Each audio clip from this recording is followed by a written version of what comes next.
aí pessoal, tudo bem? Aqui é o professor Marcos Daniel, de Filosofia. Estamos aqui na plataforma Gonçalves Dias, sejam todos bem-vindos, né? A plataforma Gonçalves Dias através da Secretaria Estadual de Educação. E aqui é um cursinho pré-vestibular para o EMA e para o Enem. Lembrando que todo esse material está disponível aqui no link abaixo, beleza?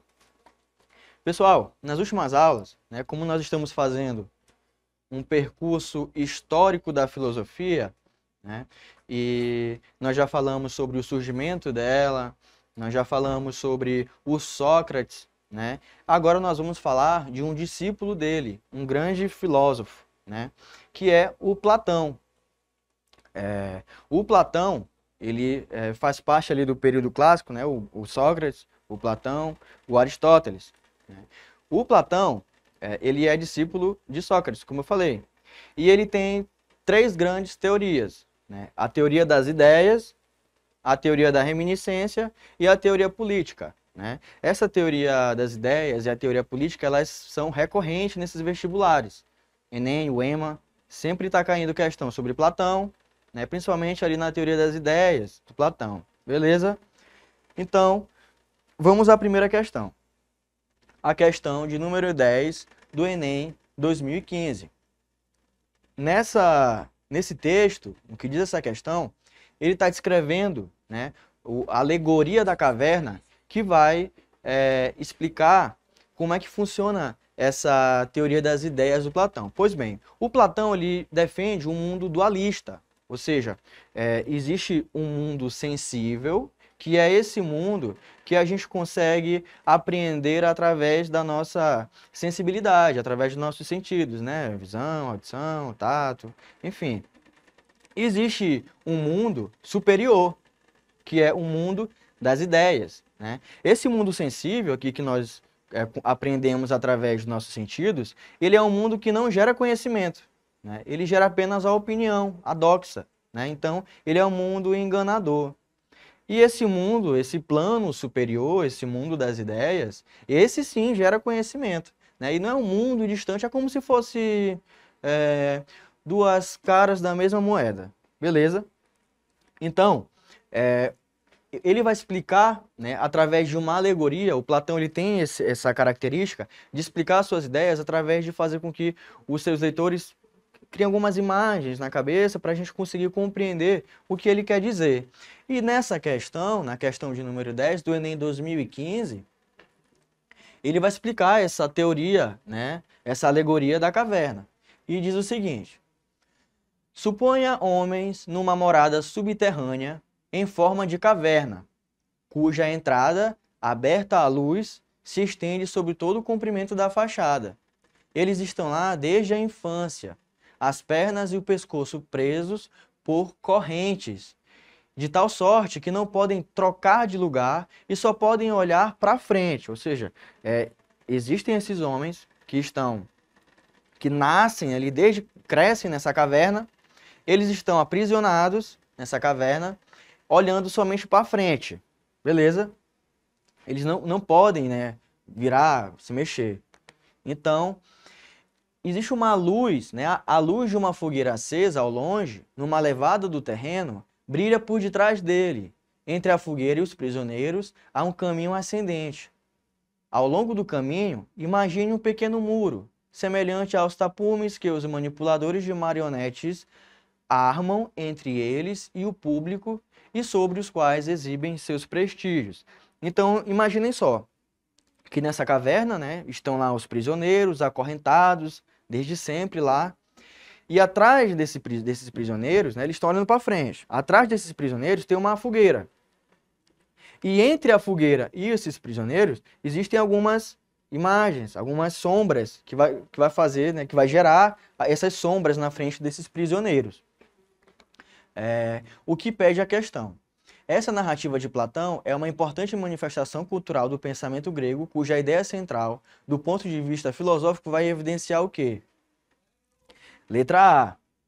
Caráter antropológico, descrevendo origens do pensamento, do homem primitivo. Não, minha gente, não está falando dos homens daquele período que os homens viviam nas cavernas. Ele não está querendo fazer isso. É uma alegoria para a gente visualizar que esses homens, né, né, que estão na caverna presos, que só conseguem observar essas sombras que aparecem porque existe uma fogueira atrás deles, eles pensam, esses homens acreditam que essas sombras é a realidade. Eles pensam que essa sombra é tudo que existe, né? Então, com isso, ele está querendo dizer, bom, existe essa nossa realidade nesse plano sensível, né? Que esse plano sensível, ele vai nos enganar. É o mundo das sombras. Ele nos engana, ele não leva ao conhecimento, essa realidade sensível, né? E o que vai levar ao conhecimento? É justamente o homem romper com essas correntes e sair da caverna. Assim que esse homem sai da caverna, é justamente o que ele está querendo dizer é que a gente está fazendo essa passagem, né? Não uma passagem necessariamente, mas com que a gente priorize, né, esse plano superior que caracteriza justamente essa saída da caverna.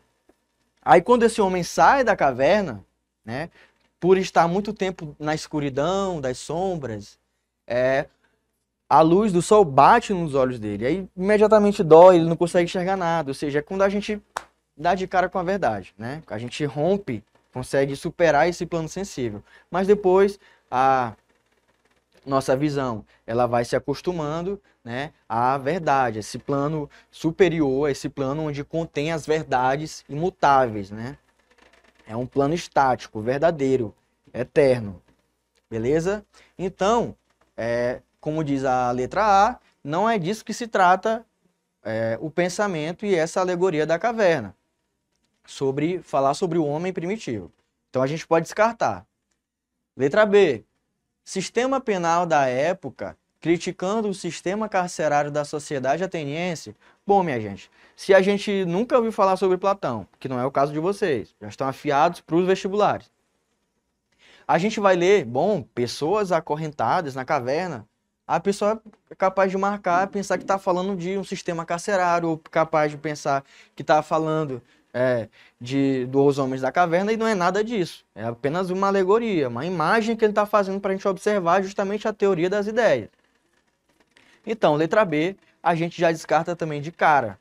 Beleza? A letra C, o que diz a letra C? Vida cultural e artística expressa por dramaturgos trágicos e cômicos gregos? Bom, não é nada disso, né? Não está falando sobre vida cultural e artística, muito menos expressa pelos dramaturgos. Beleza, descartamos também de cara essa letra C. Letra D.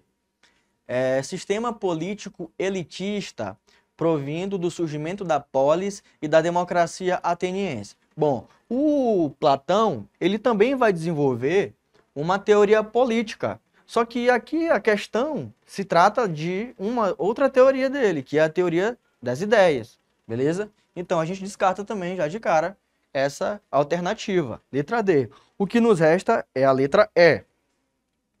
Teoria do conhecimento, sim, expondo a passagem do mundo ilusório para o mundo das ideias. Ou seja, aqueles homens acorrentados, eles pensam que as sombras é a realidade, que aquilo é a verdade, né? Então, quando eles rompem, né, quando eles fazem essa passagem de sair da caverna, né, é justamente representando, né, expondo essa passagem desse mundo ilusório das sombras em que a gente está para o mundo ideal, o mundo verdadeiro, ou seja, o mundo das ideias. Beleza? Então, letra E, teoria do conhecimento, expondo a passagem do mundo ilusório para o mundo das ideias.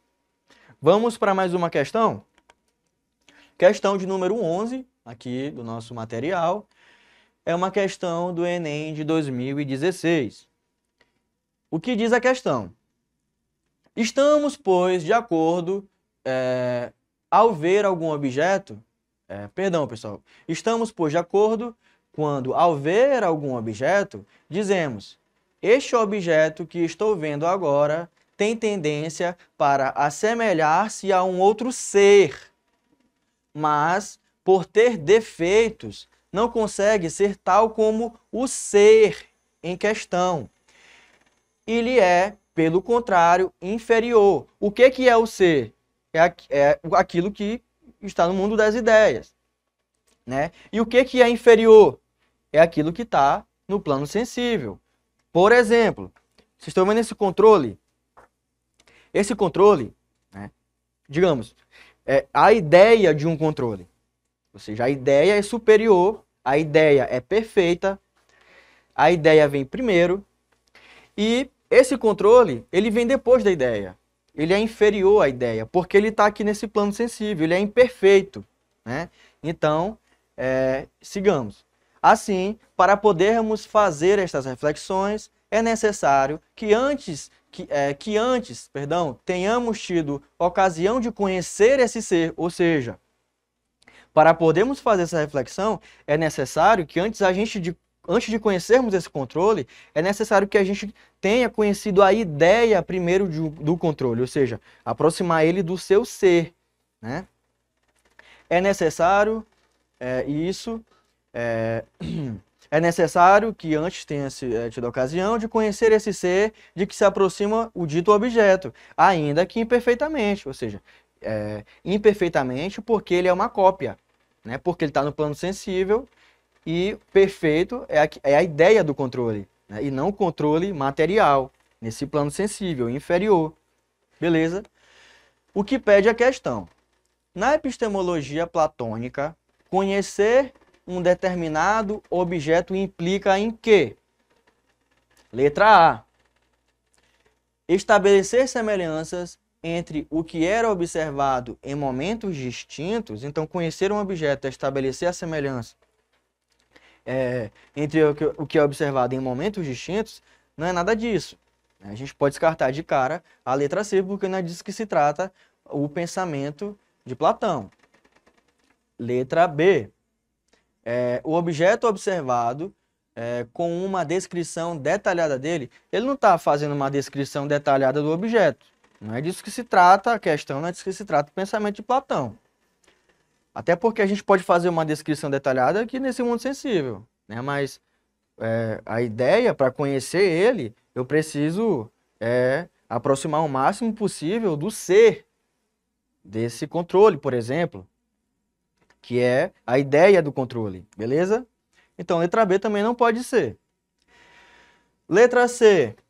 Descrever corretamente as características do objeto observado. Então, né, conhecer um objeto não é descrever corretamente as características dele. Eu não vou descrever que tem 2 botões aqui, né, que tem uma luz piscando aqui. Isso não é conhecimento para o Platão. Descrever corretamente os objetos que a gente observa. Até porque isso faz parte ainda de um plano sensível, que a gente deve superar. Beleza? Então, a letra C também não pode ser. Vamos à letra D. Então, conhecer um objeto implica em quê?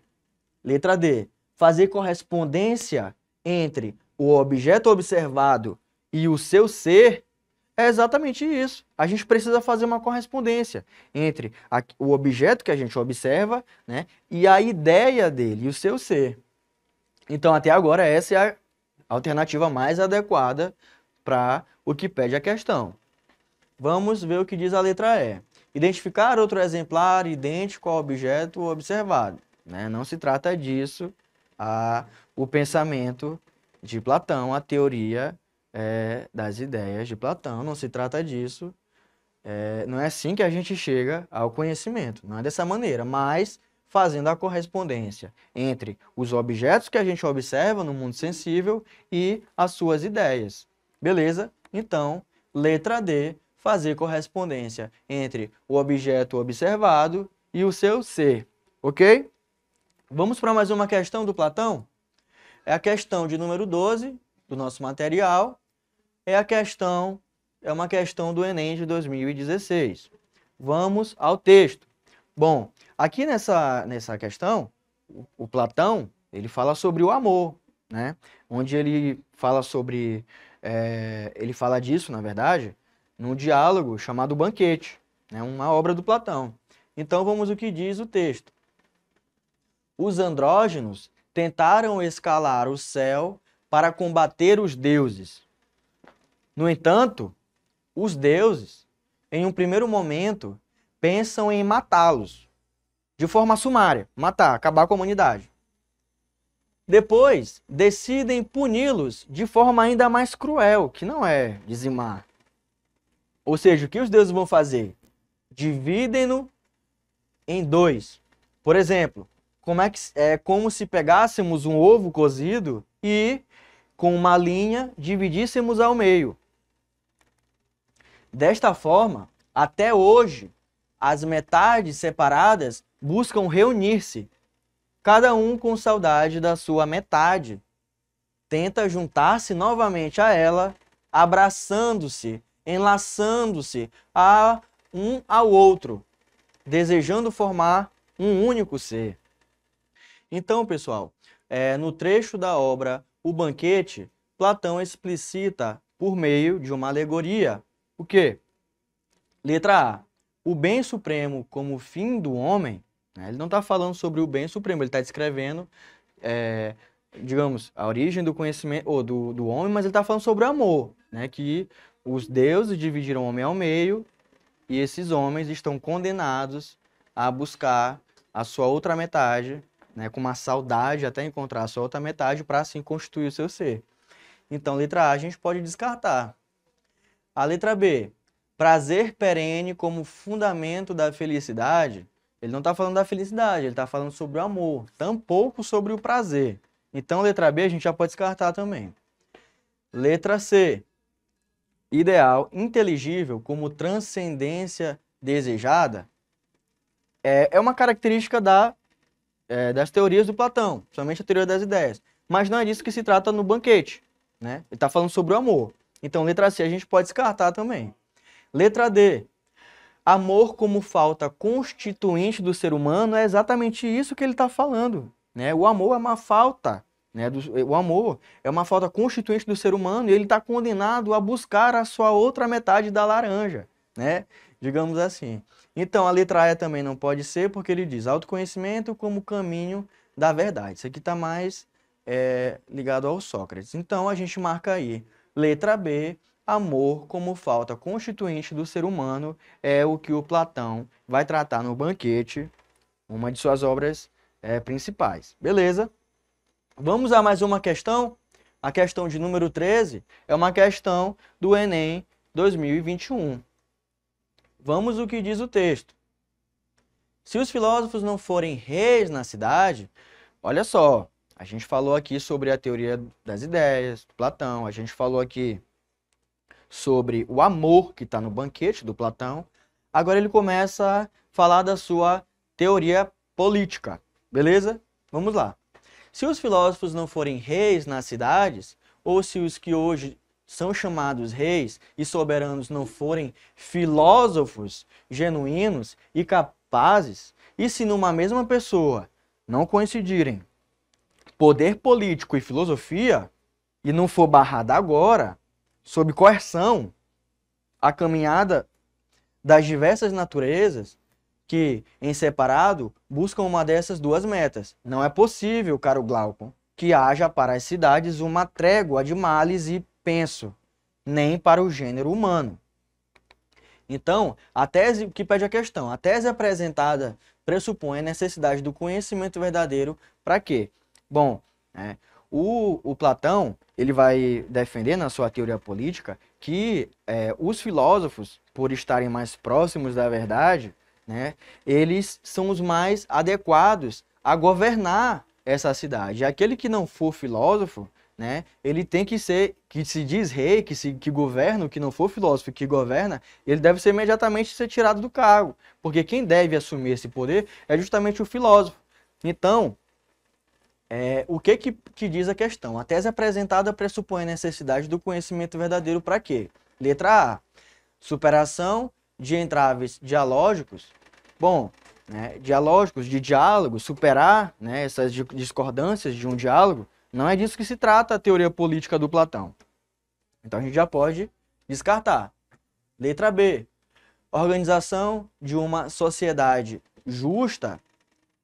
Até agora essa é a mais adequada, porque se busca uma sociedade mais justa, quem que é mais adequado para governar essa cidade? É o filósofo que está mais próximo da verdade e da justiça, ou é quem não é filósofo, né? Então ele está preocupado sim com uma organização de uma sociedade mais justa. Letra B até agora é a mais adequada. Letra C. Formação de um saber enciclopédico, né, que sabe, digamos, de tudo, não é disso que se trata. a teoria política do Platão. Então a gente pode descartar também a letra C. Letra D, promoção da igualdade entre os cidadãos? Também não, porque os cidadãos, né, para o Platão, não são todos iguais. Cada um exerce uma função. E o filósofo, para ele, é aquele que deve exercer o cargo de quem vai governar a cidade. Então, promoção entre a igualdade dos cidadãos, também a gente pode descartar. Letra E, consolidação de uma democracia direta? Não, democracia direta não. Democracia direta é uma característica da democracia grega, mas não é, né, o que o Platão defende é uma sofocracia e não uma democracia, o que ele está defendendo no texto, ou seja, uma cidade em que o filósofo é o rei, beleza? Então, a letra B, organização de uma sociedade justa. Beleza, pessoal? Então, a gente fica por aqui, por hoje, né? Espero que vocês continuem acompanhando nossas aulas. Até mais. E não esqueçam, anotem todas essas dicas que eu estou passando para vocês, porque vai ser muito importante na hora do vestibular. Beleza? Então, até mais e um abraço.